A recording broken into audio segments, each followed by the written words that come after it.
Assalamualaikum warahmatullahi wabarakatuh. Bismillahirrahmanirrahim. Alhamdulillahilladzi hadana lil Islam wa akramana bil iman wa faddalana bil Qur'an.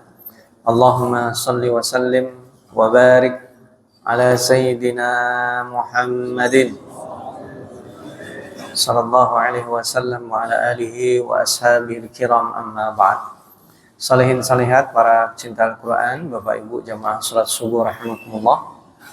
Alhamdulillah dalam keadaan sehat walafiat. Allah Subhanahu wa taala ringankan langkah kita ke masjid ini. Mudah-mudahan kita dimudahkan Allah dalam menjemput peluang kebaikan yang disediakan. Hari ini menjadi saksi baik kita nanti di hadapan Allah Subhanahu wa taala. Amin Allahumma amin. Bapak Ibu hadirin sekalian, kita di halaqah 476 pagi ini. Insya Allah ini adalah halaqah terakhir dari surat Ghafir.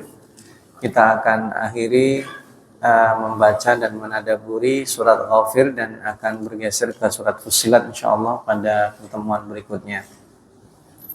Pada pertemuan yang lalu Allah Subhanahu wa taala memberikan bekal kepada kita untuk bersabar, karena manusia itu berproses diciptakannya, tidak langsung jadi manusia. Ya, paling cepat manusia itu bisa hidup, dia harus mendapatkan proses kurang lebih 6 bulan. Seperti yang dijelaskan di dalam surat Al-Ahqaf ayat 15 ya. Ketika Allah Subhanahu wa taala menyebutkan wa hamluhu wa fisaluhu 30 syahra. Masa kehamilan dan masa menyusui 30 bulan. Di surat Luqman dijelaskan masa menyusuinya disebut haulaini kamilain, yaitu 2 tahun ya. 2 tahun itu 24 bulan. Nah, Ibnu Abbas dan Ibnu Mas'ud menyimpulkan 2 ayat ini 30 dikurangi 24 itu tersisa 6 bulan. Jadi kalau ada orang menikah dan 6 bulan berikutnya melahirkan anak, wajib secara syar'i kita husnudzon itu adalah anaknya. Tapi kalau menikah sekarang 2 bulan melahirkan, nah itu berarti anak siapa tuh nggak tahu. Nah ini dari situ berarti 6 bulan itu bukan masa yang ringan. Wahnan ala wahnin disebutkannya, berarti berproses. Kemarin disebutkan min turab nutfah alaqah. Maka proses itu demikian juga Allah memberi hidayah. Allah nggak langsung jadikan kita orang rajin sholat, hafal Quran gitu. Nggak ada, misalnya ada orang misalnya, Ustaz apa resep biar hafal Quran gitu, saya minum apa gitu biar bisa langsung hafal Quran. Ya harus menghafal, berproses. Nah itulah muhimmah atau urgensi Allah SWT mengutus para nabi. Nah ini disampaikan di ayat 78. Nanti kita akan bahas lanjutannya. A'udzu billahi minasyaitonir rajim. Walaqad arsalna rusulan min qablika minhum man qasasna 'alaik wa minhum man lam naqsus 'alaik. وَمَا كَانَ لِرَسُولٍ أَنْ يَأْتِيَ بِآيَةٍ إِلَّا بِإِذْنِ اللَّهِ فَإِذَا جَاءَ أَمْرُ اللَّهِ قُضِيَ بِالْحَقِّ وَخَسِرَ هُنَالِكَ الْمُبْطِلُونَ. Dan sungguh kami telah mengutus beberapa rasul sebelum engkau Nabi Muhammad. Di antara mereka ada yang kami ceritakan kepadamu dan di antara ada juga yang tidak kami ceritakan kepadamu. Tidak ada seorang Rasul membawa suatu mukjizat kecuali seizin Allah. Maka apabila telah datang perintah Allah untuk semua perkara, diputuskan dengan adil dan ketika itu rugilah orang-orang yang berpegang pada yang batil. Jadi Rasul itu ada yang tidak dikisahkan. Yang diceritakan di dalam Al-Quran cuma 25. Nah, anak-anak kita belajar menghafal ya Pak ya. 25 saja. Dan itu pun ceritanya tidak semuanya diceritakan. Ada yang sekali disebut tidak diceritakan detailnya. Seperti Nabi yang dijuluki Dzulkifli. Nah, tidak ada ceritanya di dalam Al-Quran. Ya. Seperti Nabi Idris. Tidak ada ceritanya disebutkan di dalam Al-Quran secara detail. Ya. Hanya beberapa nabi yang ceritanya dipanjangkan, terutama adalah Nabi Musa alaihissalam. Nah, apa hikmahnya? Karena nabi-nabi itu diutus Allah di masanya kepada kaumnya. Kalau kita lihat dari para ulama terdahulu, tidak ada yang menyebut angka eksak. Berapa jumlahnya? Tidak ada. Yang penting di atas 100.000 dah. Dan itu orang ngomong 100.000 itu siapa yang ngitung zaman itu? Dari mana dia tahu? Gitu. Itu adalah angka yang menyebutkan pokoknya banyak deh gitu. Ada. Ya, maka zaman dulu berarti semua tempat-tempat itu diberikan Rasul dong. Mungkin.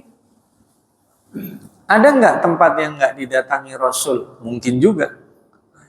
Karena Allah mengirimkan Rasul itu sesuai spektrumnya. Maksudnya apa? Nih, misal nih. Nabi Muhammad SAW diutus untuk semua manusia. Spektrumnya di Mekah. Menurut otak kita, akal kita, harusnya spektrumnya di Romawi atau Persia dong. Kan itu sedang negara-negara majunya gitu. Kok Rasul Nabi Muhammad diutusnya di Mekah? Yang secara teori tidak ada yang kenal masyarakatnya, masyarakat pedagang, tukang dagang, ya, tidak bisa baca tulis. Tapi ternyata terbukti bahwa spektrum yang Allah Subhanahu Wa Taala buat itu benar-benar menjadi pusat hingga hari ini. Nggak ada orang hari ini kalau dia Muslim pasti impiannya ke sana. Belum lagi nanti keutamaan kota Madinah yang dikenal dengan Haramain. Makkah dan Madinah itu dikenal dengan Haramain. Itu spektrumnya. Nabi Musa spektrumnya di mana? Di Masjidil Aqsa. Dan Masjidil Aqsa itu spektrum terbesar. Hampir semua para nabi itu kalau tidak lahir di sana, hidup di sana, pernah mampir ke sana. Itu para nabi kalau dilihat spektrumnya di situ-situ aja, dekat-dekat situ. Bahkan Nabi Muhammad SAW aja, nah itu transit di situ. Itu paling minim kayak gitu, transitnya di situ. Berarti menandakan Masjidil Aqsa itu penting. Nah ini yang pesan yang dibawa oleh Allah ketika menyebutkan wa minhum man lam naqsus alaik, itu sudah terwakili dengan kisah-kisah yang 25 itu. Makanya kalau kita pelajari, semua hidup kita itu tidak ada yang baru, Pak. Percayalah, tidak ada yang baru. Yang baru itu medianya aja. Zaman dulu benar nggak ada telepon, tapi masalah hidup kita ya itu aja. Cara mengatasinya sama seperti yang kemarin kita baca, fasbir, udah itu aja. Jadi masalah serumit apapun kita tinggal buka Quran semua ada. Bahkan nih, kadang Bapak dan Ibu kita bisa menjadi seperti Nabi Yusuf ketika dapat masalah, ketika mendapatkan jabatan, ya, ketika mendapatkan tugas, dia ditugaskan di sesuatu yang dia tidak bidangnya. Sementara dia punya sesuatu yang lebih kuat. Nabi Yusuf kan gitu. Anda saya angkat jadi penasehat raja aja deh. Nabi Yusuf menolak. Memang luar biasa. Penasehat raja itu hari itu diimpikan orang. Tapi Nabi Yusuf tidak. Saya mau jadi kabulok aja. Ya, Khazainil ard, yang jagain penampungan hasil produksi pangan. Kalau bahasa hari ini kabulok.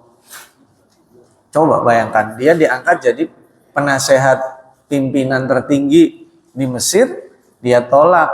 Mintanya jadi apa? Khazainil ardi, bendaharawan. Bendaharawan itu bukan megang duit, megang arus sirkulasi pangan gitu. Bahasa hari ininya kabulok. Dari kabulok diangkat jadi menteri. Dari menteri diangkat menjadi Menko. Bahasa hari ini. Menko betulan ini, bukan Menko Disik. Kalau Menko Disik lain lagi. Jadi Menko itu menteri koordinasi, menjadi pimpinan beberapa menteri. Dari situ diangkat menjadi Perdana Menteri. Azizul Misr. Nah itu kalau Perdana Menteri bahasa buku-buku lama disebut dengan raja yang muda. Karena raja seniornya itu sebagai simbol. Tapi dia yang memerintah. Nah, raja Mesirnya itu hanya menjadi simbol. Nah, itu tidak diceritakan. Dan semua mukjizat termasuk ayat-ayat tidak ada yang bisa mendatangkan kecuali diizinkan Allah. Makanya Nabi Musa tahu tongkatnya sakti, tapi tidak pernah digunakan. Kecuali dengan izin Allah. Coba kalau itu yang dikasih kita. Kita dikasih mukjizat tongkat sakti. Mainin mulu kita. Ya kan?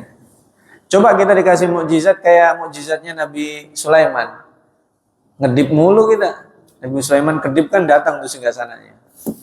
Kita jam 11 lagi lapar, pengen bakso, ngedip, baksonya datang. Gitu. Habis bakso selesai masih begadang, tambah lagi apa, kedip lagi dia. Nah, tidak ada seorang Rasul pun mukjizat datang kecuali dengan izin Allah. Makanya Nabi Musa tidak berbuat apapun menunggu arahan Allah ketika di depan Laut Merah. Dia nggak nyoba-nyoba itu. Tangannya digini-giniin gitu, nggak nyoba. Tongkatnya diapain, diputer-puter gitu, nggak. Dia tuh tunggu apa perintah Allah. Pukulkan tongkatmu di atas laut. Dan Nabi Musa juga nggak mikir, buat apa dipukulin tongkat? Orang saya perlunya nyebrang laut. Gitu. Tapi Nabi Musa mengikuti. Dipukulkan tongkatnya, terbelahlah laut. Terbelah laut itu maksudnya airnya ke samping-samping gitu. Itu termasuk dengan terbelah laut itu, lautnya airnya ke samping. Dan itu luar biasa, tidak mudah karena begitu ke samping kanan, ke samping kiri itu jalanan tidak rata kayak aspal, Pak. Kan jalanan itu tetap seperti laut, dia turun nanti naik lagi. Dan nyebrang laut itu beda dengan nyebrang sungai, Pak. Nah, ini hal yang jarang kita bayangin. Kalau nyebrang sungai cuman 7-10 meter itu sungai yang sudah gede ya. Jangan dibayangin sungai di Jakarta sini mah, sini nggak ada sungai gede. Sudah ditutup jadiin bangunan. Jadi Laut Merah itu lebar, Pak. Lebar sekali. Dan itu ngebayangin orang berlari dikejar Fir'aun. Yang lari cepat, yang ngejar semangat. Gitu. Dan Allah juga siapkan waktu yang tepat. Karena kalau kecepatan dibuka, ya Bani Israel udah keburu sampai di sana, Fir'aunnya juga malas ngejar, ya kan? Apalagi ketutup lagi itu airnya. Ya ngapain kejar, udah biarin aja, gitu. Maka Allah sengaja buat Fir'aun itu masuk ke dalam laut itu. Begitu udah masuk semua, dan itu kan pasukannya ribuan gitu. Berarti masuknya dalam, dan begitu sudah masuk ke dalam, air yang laut tadi tinggi itu ditutup kembali. Nah itu izin siapa? Allah. Bahkan Nabi Muhammad SAW pun ketika ditanya tentang Ashabul Kahfi, ketika ditanya tentang Dzulqarnain, ketika ditanya tentang Ruh, Nabi Muhammad kan maaf nih dalam tanda kutip pede aja. Besok insyaallah nih. Besok insyaallah saya jawab gitu. Besok saya jawab gitu tadi. Besok ditunggu nggak ada. Ini nggak biasanya nih. Saya kalau ditanya Jibril langsung datang biasanya. Ini nggak biasanya nih. Sehari nggak datang, 2 hari nggak datang, 3 hari, 4 hari, seminggu nggak datang, sampai 2 minggu nggak datang. Gelisah Nabi Muhammad turun surat Al-Kahfi itu. Wala taqulanna li syai'in inni fa'ilun dzalika ghadan illa ayyasha Allah. Makanya kalau kita bilang besok, etikanya kita bilang insya Allah. Karena itu izin Allah. Ya mentang-mentang Nabi mang boleh besok gitu, nggak boleh, ditegur Nabi Muhammad. Gitu. Dan itu diabadikan. Jadi ini menjadi etika kita. Allahul ladzi ja'ala lakumul an'ama litarkabu minha wa minha ta'kulun. Allah lah yang menjadikan hewan ternak untukmu, sebagian untuk kamu kendarai dan sebagian lagi kamu makan. Allah mulai itu. Selain Allah utus Rasul untuk menjadi sarana turunnya hidayah, diberi aturan, Allah berikan fasilitas hidup berupa binatang ternak. Sebagian dipakai untuk berkendara, sebagian dipakai untuk makanan. Luar biasa, manusia dikasih. Kita nih Pak, dikasih binatang ternak. Cuman beda ya, kita itu kan, di kita ternaknya ternak kecil, unggas ya. Kita lebih sering makan ayam dan teman-temannya, termasuk ikan, daripada makan daging. Makanya tidak terlalu berasa ini ayat begini. Kalau di Arab itu bukan lebih sering, tradisinya itu makan daging. Ya, makanya kita ini makan dagingnya lebih jarang. Dan di tempat-tempat tertentu daging itu harganya bisa setara dengan harga ayam dan bebek. Kalau di kita mah jauh ya. Nggak tahu sekarang berapa tuh harga ayam sama daging, mahalan mana tuh? Mahalan daging ya. Iya. Kecuali pas hari Idul Adha. Idul Adha mah dagingnya banyak. Nah, itu binatang ternak Allah kasih kemanfaatan kepada kita. Saya lanjutkan lagi ya. Walakum fiha manafi'u wa litablughu 'alaiha hajatan fi sudurikum wa 'alaiha wa 'alal fulki tuhmalun. Dan bagi kamu ada lagi manfaat-manfaat lain pada hewan ternak itu, dan agar kamu mencapai suatu keperluan tujuan yang tersimpan dalam hatimu dengan mengendarainya.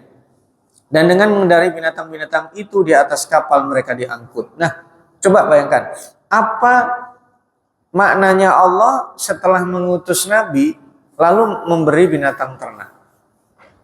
Tanpa itu kita susah juga hidup di dunia ini. Karena manusia punya keterbatasan. Kita punya keterbatasan. Coba kalau seandainya tidak ada daging, nggak ada ayam, kita makanannya tumbuh-tumbuhan aja. Coba bayangkan. Memang ada, mohon maaf, saudara-saudara kita ada yang vegetarian ya. Ya, itu kasus khusus ya. Saya nggak akan bicarakan itu. Tetapi umumnya orang boleh makan daging. Syaratnya apa? Syaratnya diperlakukan dengan baik. Ya, nyembelihnya, ya kan? Dengan cara ma'ruf. Dan itu juga makanannya makanan yang baik. Ya. Tidak semua binatang darat itu bisa diternak. Dan yang bisa diternak tidak bisa sembarangan disembelih, kecuali dengan cara yang baik. Ikan juga begitu, meskipun halal, jangan sampai menyiksa. Ikannya masih goyang-goyang gitu langsung dimasukin wajan yang minyaknya panas, itu nyiksa, matiin dulu dia. Paling enggak dia mati dulu. Ya, bersihin, baru dimasukin. Kan ada tuh sekarang modelnya gitu, makanannya fresh. Ya. Ya, fresh dalam artian itu masih hidup tapi dimasak. Bahkan ini masih gerak-gerak kayak gitu, kok ya bisa gitu. Dan itu melanggar syariat, nggak boleh. Jadi ini apa maknanya?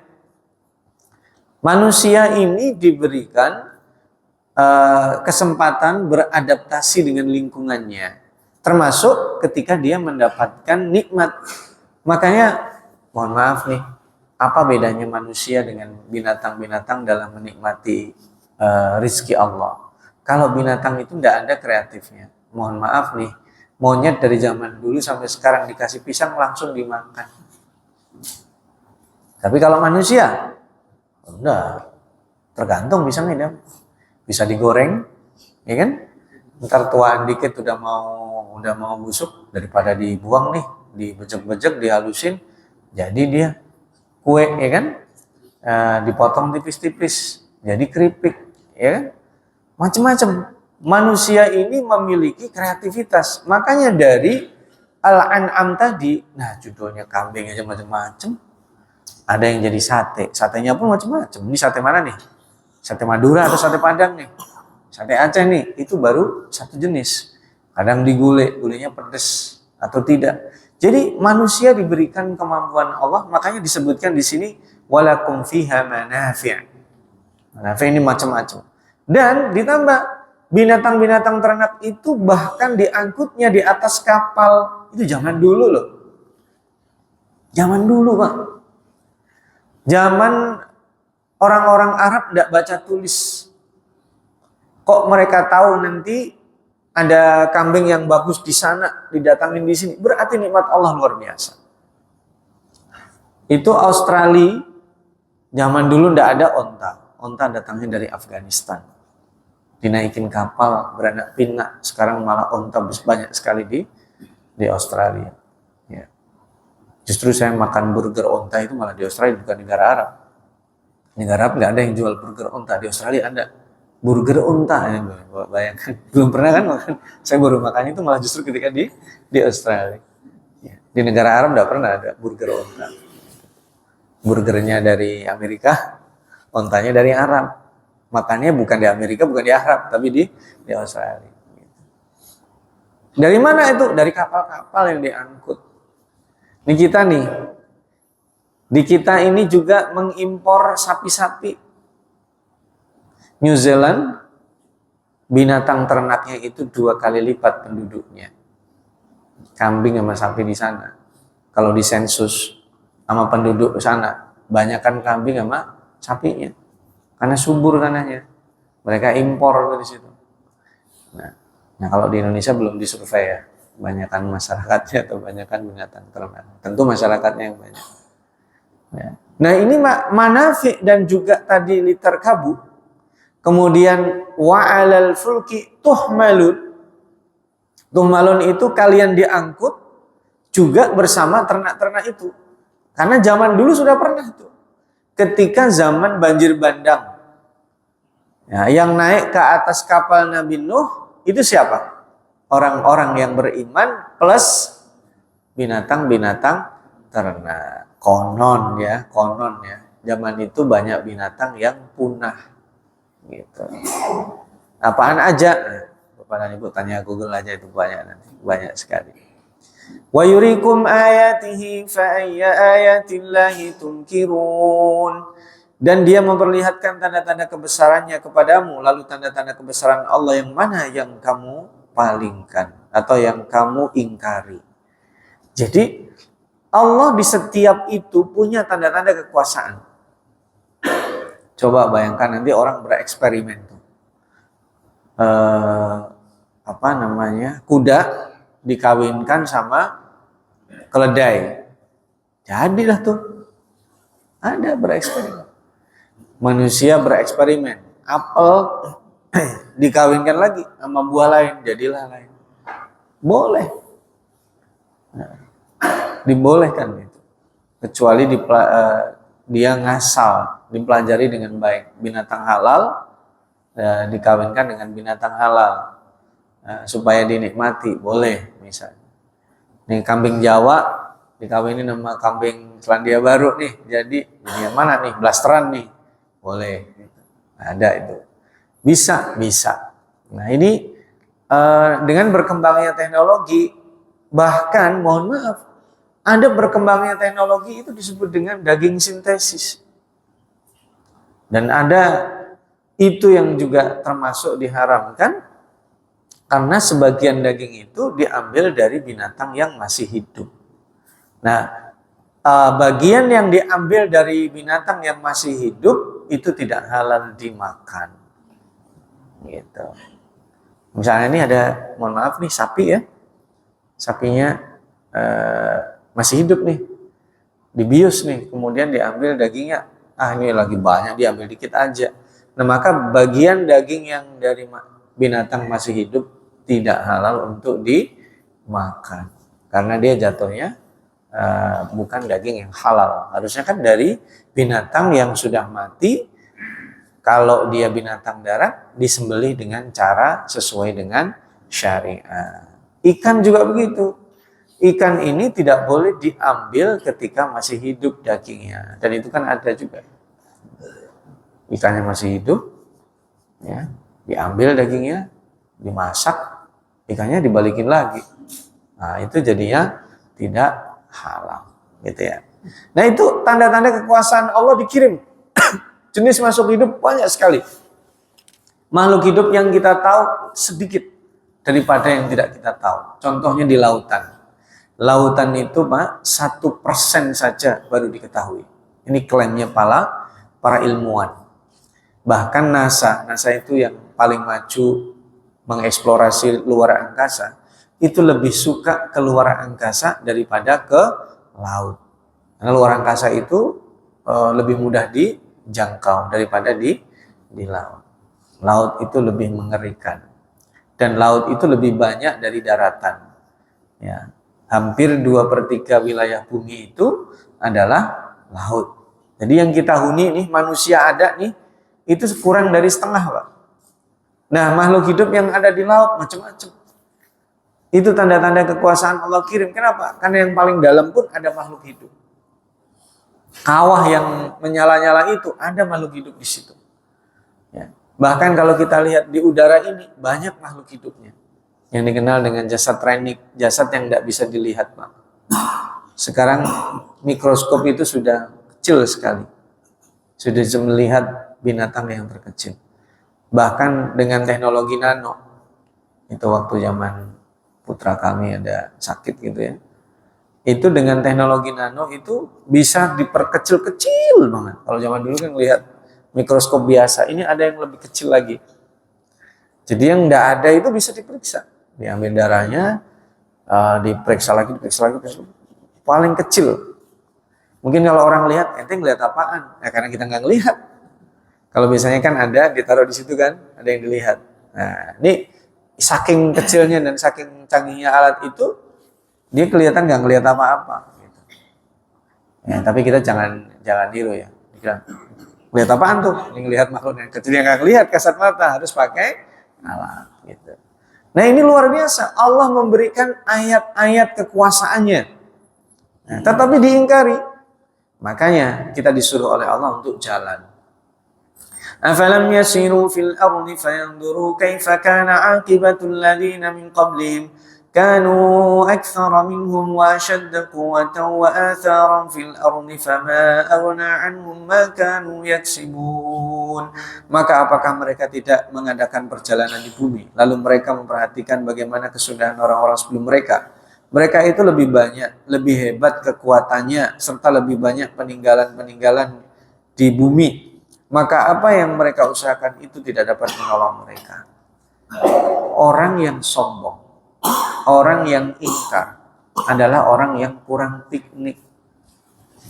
Ini udah benar tuh orang kalau misalnya dia picik pandangannya, istilah anak sekarang kurang piknik. Benar itu. Supaya wawasan kita luas, berjalanlah. Jalan, Pak. Jadi ketika kalau sumpek nih, kenapa kita sumpek? Kita di dalam aja. Kenapa kita sumpek? Mikirin masalah doang. Keluar rumah, hilang itu masalah. Tapi nanti masuk rumah balik lagi. Ustaz ya nggak apa-apa, minimal kita keluar rumah dulu. Karena kita ngelihat, banyak yang dilihat, banyak bersyukur kita. Begitu kita keluar rumah, Masya Allah, saya merasa paling malam nih, paling apes nih. Begitu jalan dilihat tanda kekuasaan itu orang, Masya Allah. Dia mau bekerja berusaha ya. Padahal badannya lebih kecil, tidak sempurna. Dikirim kita langsung, tanda kekuasaan. Kita sedih nih, membuat kita sedih kenapa? Baru kehilangan pekerjaan. Itu keluar lagi, Masya Allah. Itu serius Pak, saya membuktikan itu. Ketika kita berjalan itu, kita banyak menerima tanda-tanda kekuasaan Allah. Karena tujuan kita keluar bukan lari dari masalah. Kita mencari tanda-tanda kekuasaan Allah. Balik lagi iman kita kepada Allah. Apalagi kita keluar bersama orang saleh. Kita keluar bersama orang yang ahlul ma'rifah. Kita keluar kepada orang yang nahsabuh, yang kita kira nih orang baik. Bisa jadi tepat, bisa jadi enggak. Kadang dikiranya orang baik ternyata enggak baik-baik juga ternyata. Enggak apa-apa, enggak rugi kita. Yang penting kita punya misi. Keluarnya kita itu mencari tanda-tanda kekuasaan. Disebutkan di sini. Kalau kita jalan, kita tahu orang dulu tuh ada yang lebih banyak hartanya. Ada yang lebih kuat badannya. Tapi binasa gitu. Makanya kalau melihat hari ini, mohon maaf. Kita lihat misalnya ada orang sombongnya minta ampun. Kita senyumin. Kenapa? Dulu ada orang lebih hebat dari dia. Ya. Jadi sombongnya dia belum seberapa. Ini misalnya sekarang ya, ada orang terkaya nih. Sombong minta ampun kekayaannya. Ya, dia nggak tahu. Dulu ada orang lebih kaya dari itu. Orang ini kurang apa aja setiap hari pamer gudangnya banyak. Gitu. Nah, orang-orang itu binasa hancur. Jadi dengan adanya kesombongan, hal-hal yang kita hadapi hari ini, kita tidak pernah putus asa. Karena dulu orang yang lebih kuat dari itu hancur juga. Ini kayak kita nih sekarang nih, saudara kita di Palestina misalnya. Gencatan senjata udah, masih juga diserang. Ini ada orang bebel kayak gini ya. Ini ada orang jahatnya kayak gini ya. Dulu ada yang lebih jahat dari itu. Kira-kira begitu. Tapi akhirnya gimana? Hancur juga mereka, binasa juga. Tapi kapan ini udah bertahun-tahun gak kan? Sabar makanya. Yang penting sekarang apa yang bisa kita lakukan? Makanya masalah itu ketika kita ada di sekitar kita, nggak boleh kita putus asa. Gini, masalah ada. Kalau masalah itu nggak bisa diselesaikan, ya udah. Yang penting kita udah berusaha. Kalau kita yakin masalah itu bisa diselesaikan, berarti kita bukan tinggal nunggu ya. Kita cari upaya. Kalau A, jangan-jangan ini solusinya B. Nggak bisa, jangan-jangan solusinya C. Dan yakinlah itu nggak akan banyak itu, Pak. Apapun jenis masalah yang dihadapi, respon orang di sekitar kita nggak banyak, Pak. Ini mohon maaf juga. Misalnya nih, ada orang memfitnah kita. Paling fitnahnya satu, Pak. Tidak difitnah lebih dari satu. Kalau zaman Nabi, ada yang nuduh gila lah, ya kan? Ada yang nyuruh penyihir lah, ada yang nyuruh dukun lah, dan macam-macam. Nah kita sekarang nih, baru difitnah satu, itu biasanya udah melempem. Satu doang padahal difitnah. Fitnahnya apaan? Biasanya satu. Lebih dari satu jarang. Ya. Kalau lebih dari satu, syirik tuh namanya. Jadi misalnya nih, di tempat kerja nih, difitnah nih. Oh ini mah orang malas. Yang lain nambahin, bukan hanya malas nih. Ini kalau ini selain malas dia sering hilang nih. Tambah lagi. Jarang yang kayak begitu. Karena biasanya masalah yang ada semakin kemari itu sudah ada sebelumnya. Karena tadi kan berkacanya pada peristiwa Rasul-Rasul yang Allah sebutkan, maka kita tinggal ngaca tadi, ya Allah, saya nampaknya harus jadi Nabi Musa, harus niru yang dilakukan oleh Nabi Yusuf, harus niru yang dilakukan Nabi Yahya, harus niru begini. Jadi kita ketika membuka Al-Quran, masalah yang kita hadapi atau hal-hal yang sedang kita tempuh, contohnya sudah ada. Makanya kata Allah tadi itu, wa minhum man qasasna alaik. Itu yang kita kisahkan, kamu contoh aja. Yang tidak kita kisahkan tidak perlu dicari-cari. Karena dari 25 itu sudah mewakili untuk kita jadikan contoh. Tetapi kemudian orang-orang itu sombong. Padahal sebelum mereka ada orang lebih kuat dan peninggalannya lebih banyak. Atharon. Tapi kebanyakan manusia itu atharnya tidak ada, Pak. Ini saya tanya nih, kebanyakan manusia itu namanya kekal atau tidak? Kebanyakan nggak kekal. Kalau kita disuruh menyebut orang sebelum kita, yang berhasil kita sebut itu lebih sedikit atau lebih banyak, Pak? Sedikit. Sebagian besar manusia akan hilang namanya. Atharnya itu tidak semua ada. Ini kan sering saya sampaikan, Pak ya. Bapak sekarang sebagai ayah, anaknya menikah jadi cucu. Cucunya menikah, kita jadi apa? Ya, kalau kita punya cucu kan kita jadi kakek, jadi nenek ya. Kalau cucunya nikah kita jadi apa? Kalau di Jawa sebenarnya jadi buyut. Ya kan? Nanti cicitnya menikah kita jadi apa? Nggak bisa nyebut karena udah nggak hidup. Iya kan? Kita kan paling tinggi jadi buyut kan? Ya.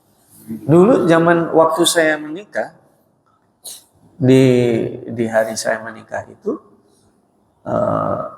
ibunya nenek saya masih hidup. Ibunya nenek itu buyut kan? Cuman waktu anak saya perempuan lahir, beliau sudah meninggal. Coba kalau itu beliau ditunda dikit meninggalnya gitu. Nah itu sudah berapa tuh? Banyak. Ya.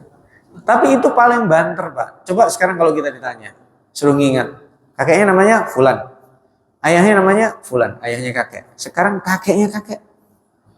Siapa ya? Tanya nyaknya udah meninggal. Ya. Siapa? Tanya. Terus kita bahkan di lingkungan keluarga kita ini bakal hilang, Pak. Makanya Nabi Ibrahim tidak mau dia berdoa, waj'alli lisana sidqin fil akhirin. Ya Allah, kekalkan nama baikku ya Allah, didoakan orang setelahku. Tapi apakah semua orang begitu? Kan enggak, bahkan anak cucunya juga enggak ngingat. Ya. Anak cucunya paling ngingat melalui batu nisan yang ada di kuburan keluarga.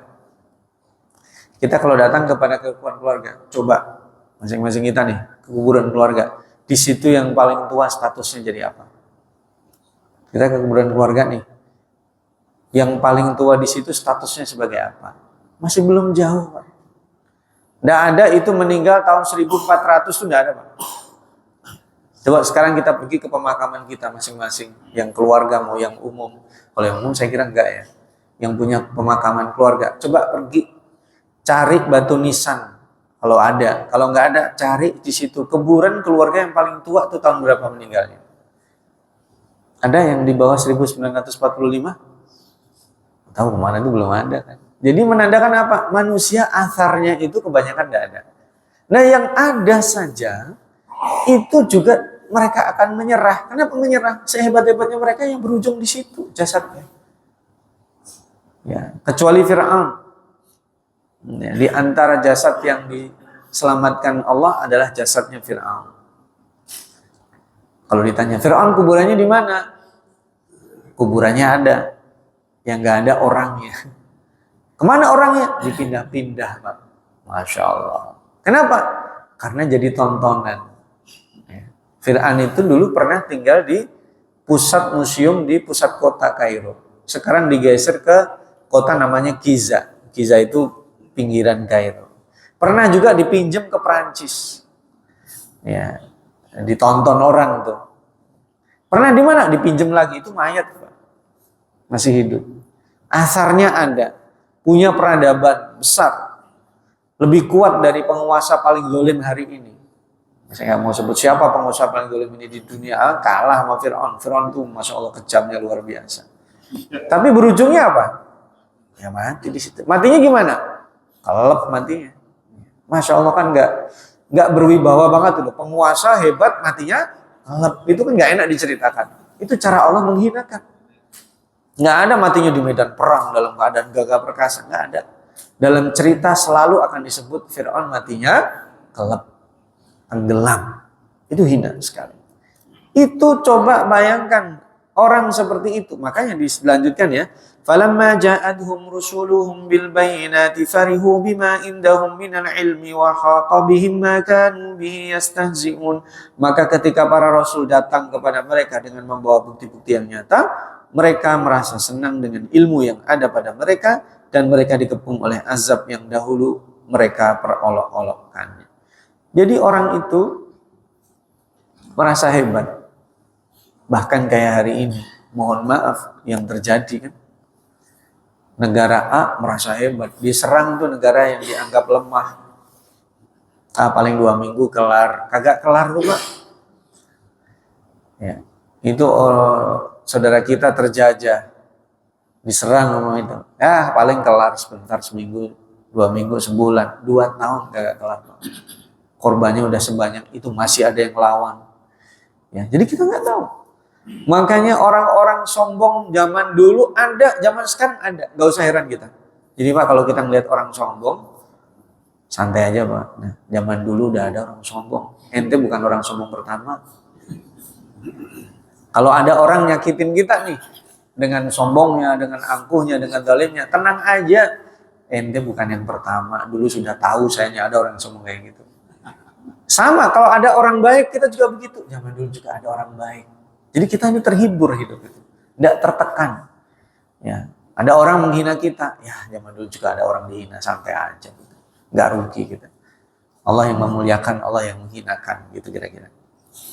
Falamma ra'au ba'sana qalu amanna billahi wahdah wa kafarna bima kunna bihi musyrikin. Maka ketika mereka melihat azab kami, mereka berkata kami hanya beriman kepada Allah saja dan kami ingkar kepada sembahan-sembahan yang telah kami persekutukan dengan Allah. Nah, orang-orang itu anehnya ketika azab sudah mau turun, mereka beriman tapi terlambat.